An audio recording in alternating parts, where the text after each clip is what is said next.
السلام علیکم ورحمۃ اللہ وبرکاتہ۔ الحمدللہ وحدہ والصلاۃ والسلام علی من لا نبی بعد۔ اعوذ باللہ من الشیطان الرجیم، بسم اللہ الرحمن الرحیم۔ یا ایھا الناس اتقوا ربکم الذی خلقکم من نفس واحدہ وخلق منها زوجها وبث منهما رجالا كثيرا ونساء واتقوا الله الذي تساءلون به والأرحام إن الله كان عليكم رقيبا۔ آج کی تراویح میں 5ویں پارے کی تلاوت ہوئی جو سورہ نساء پر مشتمل ہے۔ کل کے درس میں وقت کی کمی کی وجہ سے چوتھے پارے کی کچھ اہم آیتوں کے سلسلے میں گفتگو رہ گئی تھی، اس لیے آج کے درس میں سورہ نساء ہی سے آغاز کرتے ہیں۔ سورہ نساء یہ وہ صورت ہے، زیادہ تر اس میں عورتوں کے احکام و مسائل بیان کیے گئے۔ سب سے پہلے اللہ تعالیٰ نے اس حوالے سے ارشاد فرمایا ہے کہ تمام نسل انسانی کی اصل ایک ہی ہے، ایک ہی نفس سے مرد اور عورت پیدا کیے گئے۔ اس کے بعد اللہ رب العالمین نے اسی رشتے کے حوالے سے اس بات کی تاکید کی ہے کہ آپس کے رشتے ناطے ٹوٹنے نہیں چاہیے۔ اس اللہ کے حوالے سے تم رشتے داریاں طلب کرتے ہو، رشتے مانگتے ہو، ایک دوسرے سے رشتہ و ناطہ طے کرتے ہو، اس اللہ تعالیٰ سے ڈرتے ہو۔ شریعت میں رشتہ و ناطہ کو توڑنا بہت بڑا جرم قرار دیا گیا ہے، بلکہ بعض روایتوں میں یہاں تک وعید سنائی گئی ہے کہ لا يدخل الجنۃ قاطع رحم، رشتے کو کاٹنے والا جنت میں داخل نہیں ہو سکتا۔ محدثین اپنے طور پر اس کی توجیہ کرتے ہیں کہ اولے والا میں داخل نہیں ہو سکتا، تو رشتے کو کاٹنے والا جنت میں داخل نہیں ہو سکتا۔ ذخیرے حدیث میں بار بار اس بات کی تاکید کی گئی ہے کہ صلہ رحمی کرو، رشتے داروں کا خیال رکھو، ان کی ضروریات کا خیال رکھو، بلکہ صدقات خیرات میں ان کو ترجیح دو، فوقیت دو، پہلے ان کو دیکھو پھر دوسروں کو دیکھو، تاکہ رشتے آپس میں جڑے رہیں۔ اس کے بعد اللہ تعالیٰ نے ان لوگوں کو جو لوگ اس زمانے میں یتیم بچیوں کی دیکھ ریکھ کرتے تھے، اور بسا اوقات اگر وہ بچیاں دولت مند ہوتی، خوبصورت ہوتی تو ان سے شادیاں بھی کر لیتے تھے، وہی ان کی دیکھ بھال کرنے والے، لیکن یتیم ہونے کے ناطے ان کے ساتھ عدل و انصاف نہیں کرتے، مہر کم سے کم دیتے، نان و نفقہ کم دیتے، جو عام طور پر آزاد عورت کے ساتھ باپ والی بچی کے ساتھ کرتے تھے، وہ یتیم بچی کے ساتھ نہیں کرتے تھے۔ تو اللہ تعالیٰ نے اسی تناظر میں حکم دیا کہ اگر ان بچیوں کے ساتھ تم انصاف نہیں کر سکتے تو ان کے علاوہ سماج میں جو اور عورتیں ہیں ان سے شادی کر لو، ارے ایک کے بجائے 2 سے کر لو، 3 سے کر لو، 4 سے کر لو، لیکن کم سے کم ان یتیم بچیوں پر ظلم نہ کرو۔ اسی تناظر میں اللہ تعالیٰ نے یہ 4 شادیوں کی اجازت دی ہے۔ اللہ نے بیان کیا ہے کوئی خفتم اللہ تفسدوا فی الیتامى، اگر تمہیں ڈر ہے کہ تم یتیموں کے بارے میں انصاف نہیں کر سکتے فَانكِحُوا مَا طَابَ لَكُم مِّنَ النِّسَاءِ مَثْنَىٰ وَثُلَاثَ وَرُبَاعَ۔ تو اللہ نے کہا ان کو چھوڑ کر کے آزاد عورتوں میں سے معاشرے میں جو اور عورتیں ہیں تمہیں جو پسند ہو 2 شادی کر لو، 3 شادی کر لو، 4 شادی کر لو، یہ اجازت ہے، یہ حکم نہیں ہے، سمجھ رہے ہیں؟ یہ شریعت کی طرف سے تنازع میں اجازت، یہ 4 شادی کا حکم نہیں ہے کہ آپ کو آرڈر دیا جا رہا ہے، ایک طرح سے پرمیشن ہے، اجازت ہے کہ آپ کرو۔ اس میں بھی حد بندی ہے کہ فَإِنْ خِفْتُمْ أَلَّا تَعْدِلُوا، اگر تمہیں ڈر ہے کہ تم ان کے درمیان عدل نہیں کر سکتے، انصاف نہیں کر سکتے، فَوَاحِدَةً، تو ایک ہی پر کفایت کرو۔ احادیث میں بڑی سخت تاکید کی گئی ہے کہ عدل و انصاف ہو، اگر عدل و انصاف نہیں کر سکتے تو کل قیامت کے دن اس کی بڑی سخت وعید اور سزا سنائی گئی۔ آگے اللہ رب العالمین نے اسی سورہ نساء کے اندر وراثت کے مسئلے کا ذکر کیا ہے۔ وراثت کا مسئلہ، میراث کا مسئلہ آج ہمارے سماج کا اہم مسئلہ بن گیا ہے۔ چھوٹی چھوٹی سنتوں پر ہم عمل کرنے کی کوشش کرتے ہیں، لیکن ایک اہم فریضہ جس کی تاکید کی گئی ہے، جس کا حکم دیا گیا ہے، اور الحمدللہ اب تک ہندوستان میں اس پر کوئی پابندی نہیں ہے، کوئی مسئلہ نہیں ہے، لیکن پھر بھی سماج کا سمجھ لیجئے 98%، میں 2% چھوڑ دیتا ہوں، 98% لوگ ایسے ہیں جو بہنوں کو، بیٹیوں کو وراثت میں حصہ نہیں دیتے۔ ایسا ہو سکتا ہے کہ کل اگر سپریم کورٹ میں کسی عورت نے درخواست دے دی تو ہمارے پی ایم جی پھر سے ہمارے مسلم پرسنل لا میں مداخلت کر کے حکم دلوا سکتے ہیں کہ بھائی تمہارے قرآن میں تو یہ ہے کہ بیٹیوں کو، بہنوں کو حق دو، اور تم اتنے بڑے ظالم ہو کہ اپنی ہی بہنوں کو، اپنی ہی بیٹیوں کو تم حق ادا نہیں کرتے ہو، تب تو مجبوراً دینا ہی پڑے گا۔ ایک اہم مسئلہ ہے، حدیث میں کہا گیا، صحیح بخاری کے کتاب المظالم کی ایک روایت ہے، عائشہ رضی اللہ تعالیٰ عنہ بیان کرتی ہیں کہ من ظلم قید الشبر من الارض، جو آدمی ایک بالشت زمین کسی کی ظلمن لے لے، ایک بالشت زمین ظلمن لے لے، تو وقہو من سبع اراضین، کل قیامت کے دن 7 زمینوں کا طوق پہنایا جائے گا۔ یہ ہم بہنوں بیٹیوں کا حصہ ظلمن لیتے ہیں، پورا حرب لیتے ہیں، ان کی سزا کل قیامت کے دن کیا ہو سکتی ہے؟ اللہ تعالیٰ نے بہت تفصیل سے کس کا کتنا حق ہے اس کو یہاں بیان کیا، اور وراثت کے تقسیم کے بعد ایک بہت بڑی بات کہی ہے، کہا تلک حدود اللہ، یہ اللہ کی حد بندی ہے، اللہ نے ایک دوسرے کا حصہ مقرر کیا ہے، یہ اللہ کے حدود ہیں۔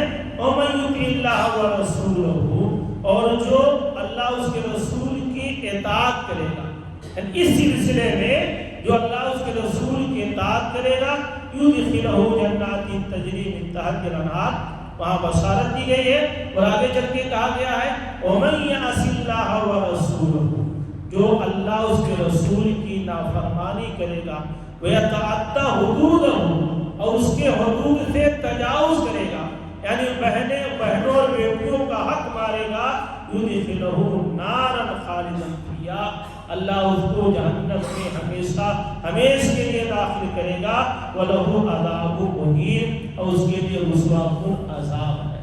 بہرحال اس پر بھی غور کرنے کی ضرورت، ایک بڑا اہم مسئلہ ہے، نہ یہ منسوخ ہوا ہے نہ ختم ہوا ہے، بس ہماری خاموشی سے، ہماری بے عدالی سے، ہمارے اس پر توجہ نہ دینے سے یہ مسئلہ رہ گیا ہے۔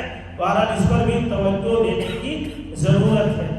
آگے چل کے اللہ رب العالمین نے اس پارے یعنی چوتھے پارے کے اختتام پر محرمات ابدیہ کا تذکرہ کیا۔ کون کون سی عورتیں ایسی ہیں جن سے نکاح حرام؟ 8 قسم کی عورتیں ہیں جو نسب سے حرام ہیں، اور 7 ہی قسم کی عورتیں ایسی ہیں جو رضاعت سے حرام ہیں۔ اللہ نے یہاں تفصیل سے بیان کیا ہے، حرمت علیکم امہاتکم، ماں سے نکاح کرنا حرام ہے، بہنوں سے نکاح کرنا حرام ہے، بیٹیوں سے نکاح کرنا حرام۔ پہلا رشتہ ماں، دوسری بیٹی، تیسری بہن، وَأَمَّاتُكُمْ اور چوتھی پھوپھی، پانچویں خالہ اور چھٹی بھتیجی اور 7ویں بھانجی، بھائی کی بیٹی، بہن کی بیٹی۔ یہ 7 رشتے نسب سے حرام ہیں، اور یہی رشتے رضاعت سے بھی حرام ہیں، دودھ سے بھی حرام ہیں۔ مثلا ایک ہماری سگی بہن ہے، اس سے ہمارا رشتہ حرام ہے۔ ایک ایسی لڑکی ہے جس کو کسی عورت نے دودھ پلایا ہے، ہم نے بھی اس عورت کا دودھ پیا ہے، دونوں دودھ شریک بھائی بہن ہیں، تو یہ رشتہ ویسے ہی حرام ہے جیسے نسب سے حرام ہے، ویسے یہ رضاعت سے حرام ہے۔ تو 7 رشتے نسب سے حرام ہیں، اور 7 رشتے رضاعت سے حرام ہیں، اور 4 رشتے سسرالی حوالے سے حرام ہیں۔ مثلا بیوی کی ماں جو ہماری ساسو ماں لگتی ہے، اس سے نکاح حرام۔ ایسے ہی بیوی کی موجودگی میں اس کی سگی بہن سے نکاح کرنا حرام ہے۔ بیوی کی موجودگی میں اس کی بھتیجی سے، یعنی ہم پھوپھا لگے، وہ ہمارے سالے کی بیٹی ہو، بھتیجی، اس سے بھی رشتہ حرام ہے۔ ایسے ہی بیوی کی بھانجی، یعنی بیوی کی دوسری بہن جس کے ہم خالو لگتے ہوں، اس بچی سے بھی رشتہ حرام ہے۔ یہ وہ رشتے ہیں جن سے پردہ نہیں، یہ وہ رشتے ہیں جن سے پردہ نہیں ہے۔ البتہ سالی ہے یا اور رشتے، ان سے پردہ ہے۔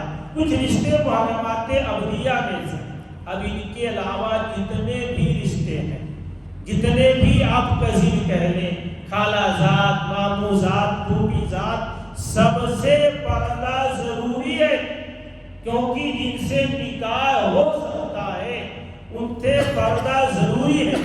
اور یہ بھی سچ ہے کہ عام طور پر ہمارے گھروں میں برائیاں انہی قزیم سے ہوتی ہیں، جن کا عام طور پر گھروں میں رہتا ہے، جو دور کے ہیں، جن کا کبھی آنا جانا نہیں ہوتا ہے، ان سے برائیوں کا امکان کم ہوتا ہے، لیکن جن کے ہاں آنا جانا ہے، پردہ نہیں ہے، ان سے برائیوں کا امکان زیادہ ہوتا ہے۔ لہذا ایسے رشتے جن سے نکاح جائز اور درست ہے، کبھی بھی ہو سکتے ہیں، ان سے پردہ کرنا بے حد ضروری ہے، شریعت نے اس پر سخت تاکید کی ہے۔ ایسے ہی 5ویں پارے کا جو آغاز ہوتا ہے، وَالْمُحْصَنَاتُ مِنَ النِّسَاءِ، وہ عورت جو شادی شدہ کسی شوہر کے ماتحت ہے، طلاق کھلا نہیں ہوا، اس عورت سے بھی نکاح کرنا حرام ہے۔ وَالْمُحْصَنَاتُ مِنَ النِّسَاء، جب تک اس کا طلاق و طلاق نہ ہو جائے، اس سے بھی نکاح کرنا حرام ہے۔ اور پھر آگے چل کے اللہ رب العالمین نے اسی رشتوں کے حوالے سے بڑی اہم باتیں بیان کی ہے کہ ہر ایک کے حقوق کو کما حقہ ادا کرتے رہنا چاہیے۔ آگے اللہ رب العالمین نے کھانے پینے کے حوالے سے ایک اہم بات بیان کی ہے، یا الذین آمنوا لا تأکلوا اموالکم بینکم بالباطل، کہ ایمان والو آپس میں ایک دوسرے کے مال کو باطل طریقے سے نہ کھاؤ، ایک دوسرے کے مال کو باطل طریقے سے نہ کھاؤ، دھوکہ دے کر کے، ناپ تول میں کمی پیدا کر کے، یا کہ کوئی چیز ڈپلیکیٹ آپ بیچ کر کے، یا جیسے جہیز کے حوالے سے، یہ سب باطل چیزیں ہیں، ناجائز چیزیں، اس طریقے سے کھانا بھی شریعت نے حرام قرار دیا۔ اس کے بعد اللہ رب العالمین نے سماجی ڈھانچے کو درست کرنے کے لیے کچھ ایسے احکامات دیے ہیں کہ اللہ کی عبادت و بندگی کے ساتھ ساتھ باہم ایک دوسرے کے حقوق کی ادائیگی بھی ضروری ہے۔ یہ سورہ نساء کی بڑی اہم آیتوں میں سے شمار کی جاتی ہے کہ وَاعْبُدُوا اللَّهَ، اللہ کی عبادت کرو، وَلَا تُشْرِكُوا بِهِ شَيْئًا، اور اللہ کے ساتھ کسی کو شریک نہ ٹھہراؤ، وَبِالْوَالِدَيْنِ إِحْسَانًا، اور والدین کے ساتھ اچھا سلوک کرو۔ اللہ کی عبادت و بندگی کے بعد ہماری توجہ سلوک کے سب سے زیادہ مستحق ہمارے والدین۔ قرآن مجید میں کئی آیتوں میں والدین کے ساتھ اچھے سلوک و برتاؤ کی بڑی سخت تاکید کی گئی ہے۔ حدیث میں ایک مرتبہ حدیث میں آتا ہے کہ ایک مرتبہ ایک صحابی نے آ کر کے اللہ کے رسول سے پوچھا من احق الناس بحسن صحابتی، یا رسول اللہ، اے اللہ کے رسول، میرے والدین میں میرے حسن سلوک کی سب سے زیادہ مستحق کون ہے؟ تو آپ نے فرمایا امک، تیری ماں۔ دوسری بار پوچھا، کہا تیری ماں۔ تیسری بار پوچھا، کہا تیری ماں۔ چوتھی بار پوچھا تو کہا کہ تیرا باپ۔ تو ماں کا درجہ باپ سے زیادہ کا مطلب باپ کوئی کم نہیں ہو جاتی، لیکن ماں تین ایسے مراحل سے گزرتی ہے، مثلاً بچے کو 9 مہینہ پیٹ میں رکھنا، اور اس کے بعد پیدائش کے وقت تکلیف برداشت کرنا، 1.5-2 سال تک کیلے بستروں میں سو کر کے بچے کی پرورش برداشت کرنا، رات کو کبھی بھی بچہ رو دیا ماں کی آنکھ کھل جاتی ہے جبکہ باپ سوتے ہوئے ڈسٹرب ہو جاتا ہے۔ تو یہ 3 مراحل ایسے ہیں وہاں باپ شریک نہیں ہوتا، وہاں صرف ماں ہی کا رول ہوتا ہے۔ اس لیے شریعت نے ماں کا درجہ بہت بڑا کیا ہے۔ ماں کا درجہ کتنا بڑا ہے، ایک حدیث کی آپ اندازہ لگائیے۔ عبداللہ بن عمر رضی اللہ تعالیٰ عنہ کی روایت ہے، وہ بیان کرتے ہیں کہ ایک مرتبہ ایک شخص اللہ کے نبی کے پاس آیا اور کہا کہ انی اذنبت یا رسول اللہ، اے اللہ کے رسول، مجھ سے گناہ ہو گیا ہے، میں اس گناہ سے توبہ کرنا چاہتا ہوں، اس کا کیا کفارہ ہو سکتا ہے؟ اللہ کے نبی نے کہا کیا تمہاری والدہ زندہ ہے؟ کہا نہیں۔ کہا کیا تمہاری خالہ ہے؟ کہا ہاں میری خالہ زندہ ہے۔ اللہ کے نبی نے کہا جاؤ ان کی خدمت کرو، اس طرح سے تمہارے گناہوں کا کفارہ ہو جائے گا۔ جب خالہ کی خدمت کرنے سے ایک بہت بڑے گناہ کا کفارہ ہو سکتا ہے تو اپنی ماں کی خدمت کرنے سے کس طرح کے گناہ کر سکتے ہیں، سب کے سب جا سکتے ہیں۔ بہرحال اس پر کبھی گفتگو کریں گے انشاءاللہ۔ آگے اللہ تعالیٰ نے بیان کیا ہے کہ قرابت داروں کے ساتھ اچھا سلوک کرو، یتیموں کے ساتھ اچھا سلوک کرو، پڑوسیوں کے ساتھ اچھا سلوک کرو، دور کا پڑوسی ہو، قریبی پڑوسی ہو، حتیٰ کہ سفر میں تھوڑی دیر کے لیے بننے والا جو ساتھی ہے اس کے ساتھ بھی اچھا سلوک کرو، اور اپنے ماتحتوں کے ساتھ، غلاموں کے ساتھ اچھا سلوک کرو۔ آپ نے بارہا سنا ہوگا پیارے پیغمبر آخری لمحات میں اپنی وفات سے پہلے جن چیزوں کی آپ وصیت کیے تھے ان میں ایک چیز یہ بھی تھی الصلاۃ الصلاۃ وما ملکت ایمانکم، نماز نماز نماز مت چھوڑنا، اور اپنے ماتحتوں کے ساتھ، نوکروں کے ساتھ، غلاموں کے ساتھ اچھا سلوک کرنا۔ ایک چیز تو ہم نے لے لیا نماز، لیکن ماتحتوں پر اتنی توجہ نہیں دیتے۔ بہت سے لوگ اپنے سے بڑے ملازم کو بھی ریٹے کہہ کر کے بلاتے ہیں جبکہ مناسب نہیں ہے، اور ایک مسلمان ایسا کرے یہ کسی طور پر مناسب نہیں ہے۔ عبداللہ بن مسعود رضی اللہ تعالیٰ عنہ، حضرت ابو ذر غفاری رضی اللہ تعالیٰ عنہ، یہ ایسے لوگوں کے بارے میں آتا ہے ابو ذر غفاری کے بارے میں کہ ایک مرتبہ ان کے پاس ایک شخص گئے تو دیکھا کہ جو چادر خود اوڑے ہوئے تھے وہی ان کا غلام اوڑے ہوئے تھے۔ کہا کیوں ایسا؟ کہا نبی کا حکم ہے جو کھاؤ اپنے غلاموں کو کھلاؤ، جو پہنو اپنے غلاموں کو بھی پہناؤ۔ بہرحال یہ شرعی احکامات ہیں، اگر ہو سکے تو ان پر عمل کرنا چاہیے۔ اسی طرح آگے چل کر کے اللہ رب العالمین نے شرک کے حوالے سے بات کی ہے کہ ان اللہ لا یغفر ان یشرک بہ، شرک ایسا جرم ہے، اتنا بڑا گناہ ہے کہ اگر بدقسمتی سے کسی آدمی کی وفات شرک پر ہوئی ہے، شرک پر اس کی وفات ہوئی ہے، تو اللہ تعالیٰ کبھی بھی اس شخص کو نہیں بخشے گا۔ اور گناہ ہے، ممکن ہے اللہ بخش دے، بخش ہی نہیں ضروری نہیں ہے، کیونکہ اللہ تعالیٰ کے یہاں عدل ہے، انصاف ہے۔ افنجعل المسلمین کالمجرمین، کیا ہم مجرموں کو مسلمانوں کی طرح بنا دیں گے؟ جو جرم کرے گا اس کو اللہ سزا دے گا، ممکن ہے معاف بھی کر دے، لیکن شرک ایسا گناہ ہے کہ اگر شرک پر وفات ہوئی ہے تو اللہ تعالیٰ کبھی بھی معاف نہیں کرے گا۔ وہ اللہ تعالیٰ نے گویا اپنا ایک اصول بنا دیا ہے، تو شرک جیسے بڑے گناہ سے بچنا چاہیے۔ شاید کسی درس میں میں نے بیان کیا تھا کہ معاذ بن جبل رضی اللہ تعالیٰ عنہ کہتے ہیں اوصانی خلیلی 10 کلمات، میرے خلیل نے مجھے 10 باتوں کی وصیت کی، ان میں سے سب سے پہلی وصیت یہ کی لا تشرک باللہ، اللہ کے ساتھ شرک نہ کرنا، وَإِن قُتِلْتَ أَوْ هُلِكْتَ، اگرچہ تم قتل کر دیے جاؤ یا آگ میں جلا دیے جاؤ۔ اور میں نے پڑھا تھا بات تفصیل سے، وَإِن قُتِلْتَ، اگرچہ تم بوٹی کر دیے جاؤ، اگرچہ تم آگ میں جلا دیے جاؤ، بوٹی کر دیا جانا گوارا کر لینا، آگ میں جلا دیا جانا گوارا کر لینا، لیکن اللہ کے ساتھ شرک نہ کرنا، یہ شرک بہت بڑا جرم ہے اور بہت بڑا گناہ ہے۔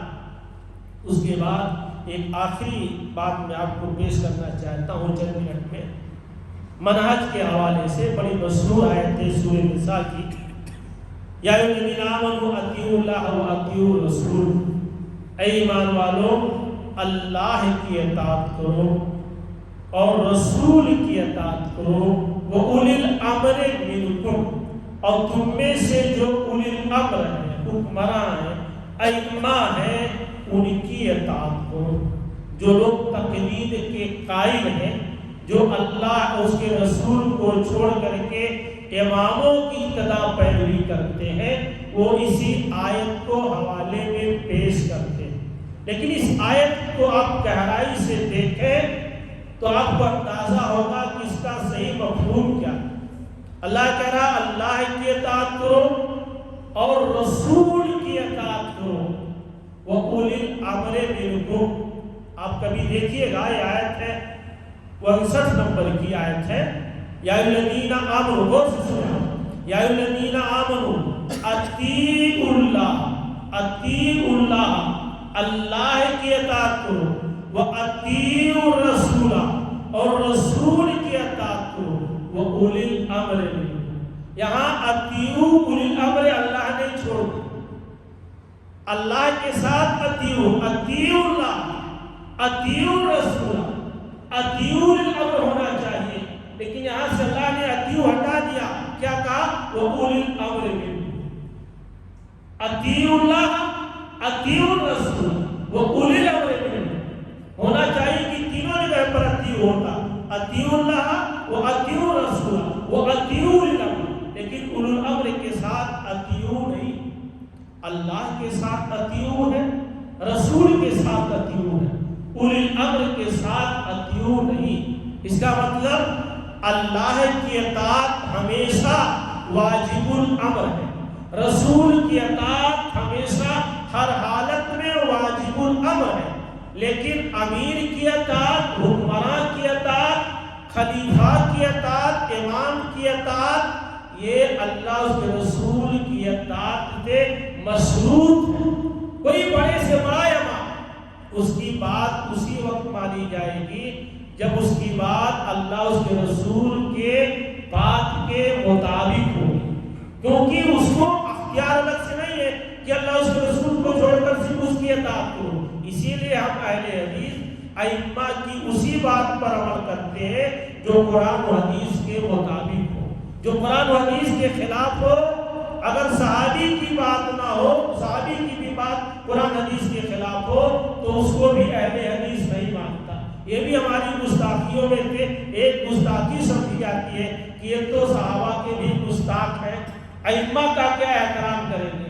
لیکن ظاہر سی بات ہے، ہمارے لیے اللہ اس کے رسول کی اطاعت کی واجب الاتباع ہے، کسی اور کی اطاعت اس وقت ہے جب اس کی بات قرآن حدیث کے مطابق ہوگی، ورنہ اس کی بات ہم کبھی بھی نہیں مانتے۔ تو پہلی چیز دیکھیے، اطیعوا اللہ و اطیعوا الرسول و اولی الامر منکم، اللہ کی اطاعت کرو، رسول کی اطاعت کرو اور اولی الامر کی اطاعت کرو۔ آگے ہے فَإِن تَنَازَعْتُمْ فِي شَيْءٍ، اگر تم آپس میں اختلاف کر لو کسی چیز کے بارے میں، کسی بھی مسئلے میں اگر تم اختلاف کر لو، فی شیء نکرہ ہے، کسی بھی چیز کے بارے میں، فَرُدُّوهُ، تو چیز کو لوٹاؤ، اِلَى اللَّهِ، اللہ کی طرف، وَإِلَى الرَّسُولِ، رسول کی طرف۔ یہاں سے اولو الامر قائم، یہاں سے اولو الامر اللہ نے ہٹا دیا۔ اختلاف کی صورت میں ہمارے پاس دو ہی ریفرنس بک ہے، اللہ کی کتاب، رسول کی حدیث، کسی تیسری جگہ ہمیں جانے کی ضرورت نہیں ہے، کیونکہ قرآن خود کہہ رہا ہے، اللہ خود کہہ رہا ہے اگر تم کسی مسئلے میں اختلاف کرو تو اس مسئلے کو کہاں لوٹاؤ؟ اِلَى اللَّهِ وَإِلَى الرَّسُولِ، اللہ کی طرف اور رسول کی طرف۔ ان کنتم تؤمنون باللہ والیوم الآخر، اگر واقعی تم اللہ پر اور آخرت پر ایمان رکھتے ہو، اختلاف کی صورت میں کہاں؟ صرف اور صرف اللہ اس کے رسول کی طرف لوٹاؤ۔ ذالک خیر، یہی بہتر ہے، وَأَحْسَنُ تَأْوِيلًا، اور انجام کے اعتبار سے اچھا ہے۔ منہج کو سمجھنے کے لیے صرف یہی ایک آیت ہی کافی ہے، اگر اللہ تعالیٰ آنکھ کھول دے، ادھر ادھر بھٹکنے کی ضرورت نہیں۔ تو یہ بہت بڑی اہم چیز ذہن میں آئی کہ آپ کو بتا دوں۔ اور یہاں بھی چاہے طلاق کا مسئلہ ہو، خلاق کا مسئلہ ہو، عورتوں کی شادی بیاہ کا مسئلہ ہو، اس تناظر میں اللہ تعالیٰ نے بات یہاں پیش کی ہے۔ ان مسائل میں بھی اگر اختلاف ہو جائے تو صرف اور صرف کتاب و سنت ہے، اللہ اس کے رسول کی طرف لوٹانا ہے، اور وہ رسول کی پیاری اور مشہور حدیث، ترکت فیکم امرین، میں تمہارے درمیان دو چیزیں چھوڑ کر جا رہا ہوں، لن تضلوا، تم ہرگز ہرگز گمراہ نہیں ہوگے، ما تمسکتم بہما، جب تک تم دونوں کو مضبوطی سے پکڑے رہو گے۔ وہ کیا ہے؟ اللہ کی کتاب اور اس کے رسول کی سنت۔ یہ دو چیزیں جب تک مسلمان پکڑے رہے گا کبھی بھی گمراہ نہیں ہو سکتا ہے۔ انہی دونوں چیزوں پر عمل کرنے کی ضرورت ہے۔ اللہ تعالیٰ ہم سب کو کتاب و سنت کی صحیح و سچی سمجھتا فرمائے، اور کتاب و سنت کی روشنی میں زندگی گزارنے کی توفیق عطا فرمائے۔ آمین۔ السلام علیکم ورحمۃ اللہ وبرکاتہ۔